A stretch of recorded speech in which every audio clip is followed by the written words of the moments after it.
Hi, I'm Ryan Szymanski, curator for Battleship New Jersey Museum and Memorial. A surprisingly common question I get asked is, what was the ideal number of Iowa-class battleships? Like, what's the good number of battleships to have in a class? Now, this is a deceptively complex question because, on the one hand, you want a lot of really similar ships that are able to operate together well. On the other hand, it takes many years lead time to build these ships, and in operating the ships you gain experience that leads you to change the design. So the design is constantly being modified. Now, some things can be retrofitted onto the ship. The number of modifications that this ship got over her career is mind-boggling.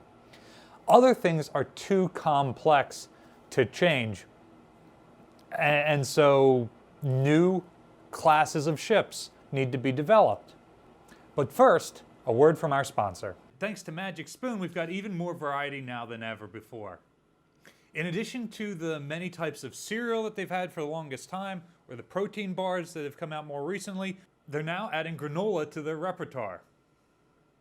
Remember, Magic Spoon fits a variety of diets, it's high protein, no sugar, and great for carb-conscious lifestyles. Magic Spoon's treats are crispy, crunchy, and airy without the chewy stickiness of a protein bar.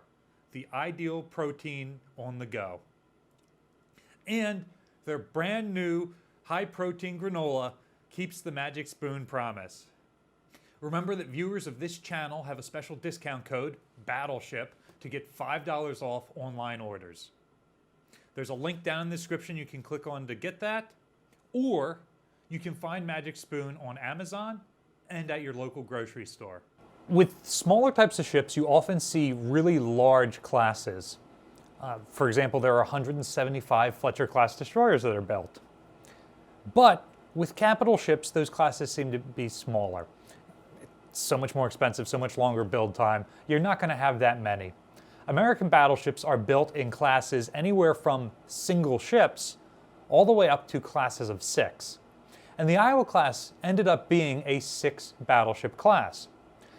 There were originally 2 authorized, Iowa and New Jersey, and then another 2 were quickly authorized within the year, Missouri and Wisconsin, and that was the original plan, that there would be 4 ships of this class.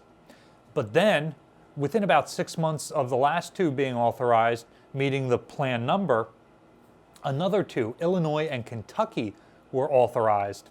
Even though a successor class was already being designed, they decided it would be cheaper, easier, and quicker to pump out 2 more repeat designs and then take that time to refine the design of the successor class, which would become the Montana class, sometimes referred to as the BB-65 class, sometimes as 67, because Illinois and Kentucky bumped her from 65 to 67.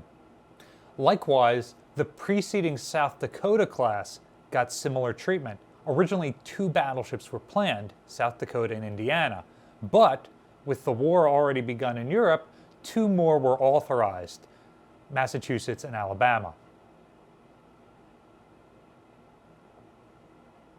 And so you see, during a very short period of time, essentially from 1936 to 1940, you have 4 different classes of battleships designed and authorized. You have the 2 ships of the North Carolina class, which was the first battleships the United States had built in 20 years. Then the 2 battleships of the South Dakota class expanded to 4. The 4 battleships of the Iowa class expanded to 6, and then 5 more battleships of the Montana class authorized but not started because the United States entered the war, and there were material shortages, and it was known that those ships would not be completed in time to see service during the war. In fact, the last 2 Iowa-class battleships, Illinois and Kentucky, were not completed. Illinois was only a couple percent done, although many of her long lead items like gun barrels and engines had already been procured. The hull was not very far along at all. Kentucky, on the other hand, was completed up to second deck, so more than 2/3 of her construction was complete by the time the war ended. In my opinion, the United States Navy probably does the best job of keeping their battle line homogeneous. Compare it to the Royal Navy, the largest in the world. The United States battle line standardizes on one speed for all of its ships. During World War I, that's 21 knots for the dreadnought type battleships. Although South Carolina and Michigan had been standardized on the earlier pre-dreadnought battleships at just 18 knots, they standardize on one gun caliber, and then when they move to a larger gun caliber as the size of these ships goes on, they increase, and then all their subsequent ships are at that caliber. So they go from 12 inches to 14 inches to 16 inches. They standardize on the superstructure. The power plants become standard, although they go through a couple iterations. But many of the features of one class are carried over into the next class. And so you'll have several classes that share very common features before there's this gradual change. Likewise, with the fast battleships of World War II, the U.S. Navy standardizes on two speeds, a slow and a fast. So they'll have the 27-knot battle line and then the 33-knot fast wing made up of the Iowa-class battleships.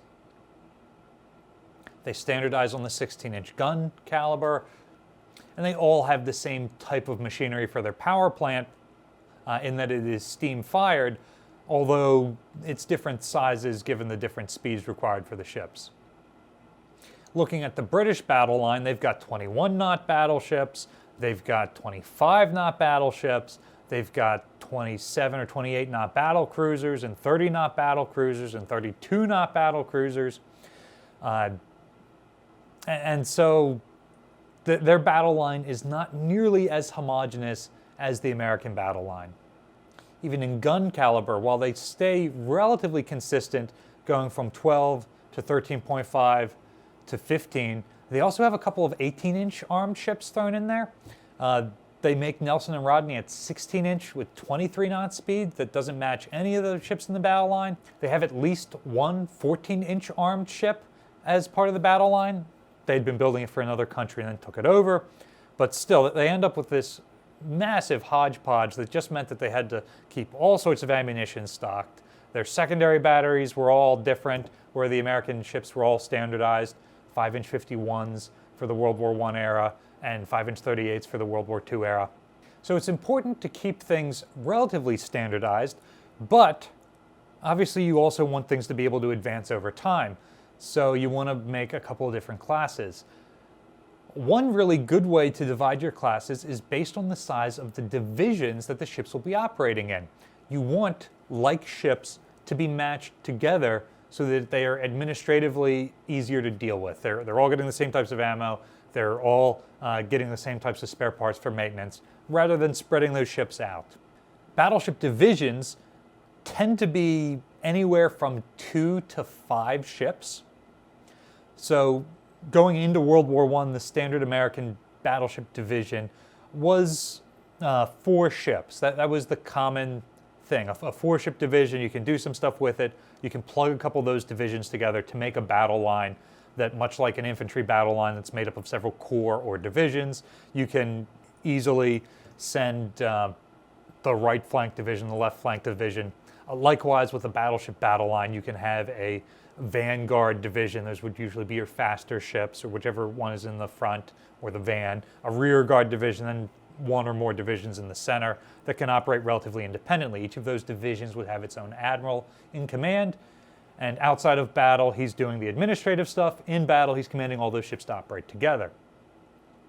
During World War I, the Grand Fleet comes up with the idea of the 5 battleship division.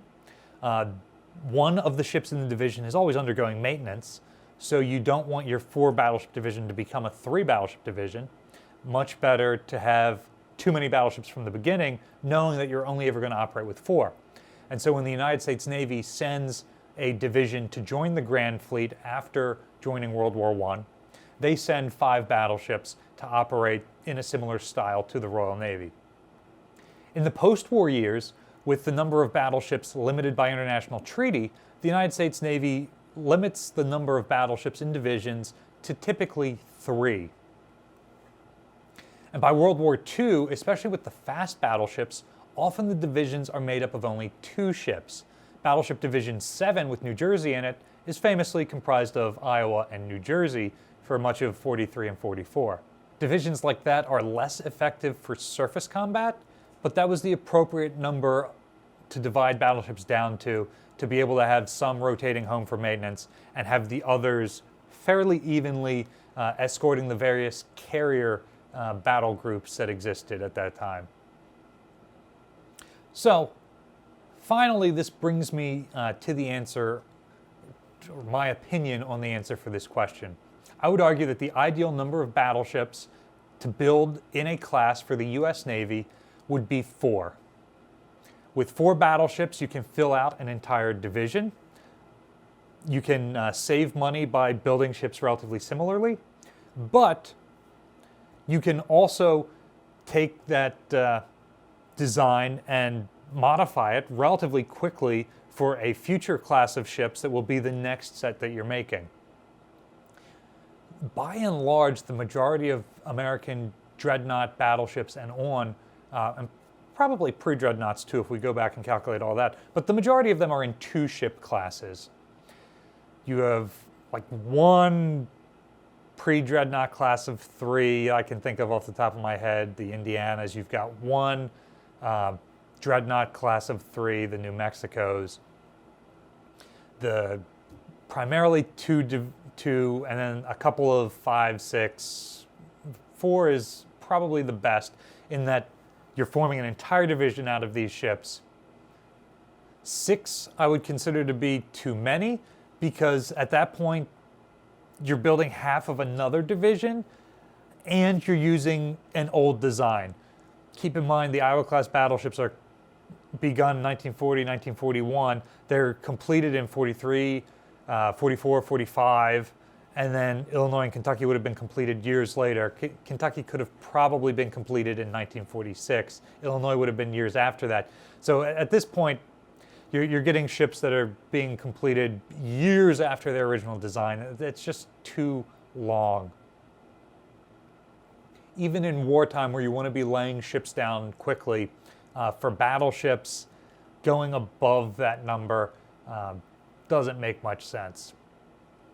What do you think would be the ideal number of battleships to build in a class during World War II? Don't be the joker who says 0 because battleships are obsolete. Battleship New Jersey receives operating support from the New Jersey Department of State, also from a number of other businesses and private individuals like yourselves. For today's episode, we would like to thank again Magic Spoon. Remember to use the discount code BATTLESHIP when ordering your Magic Spoon treats or granola online for $5 off. You can also support Battleship New Jersey by liking, sharing, and subscribing so more people find out about our channel and the museum. Thanks for watching.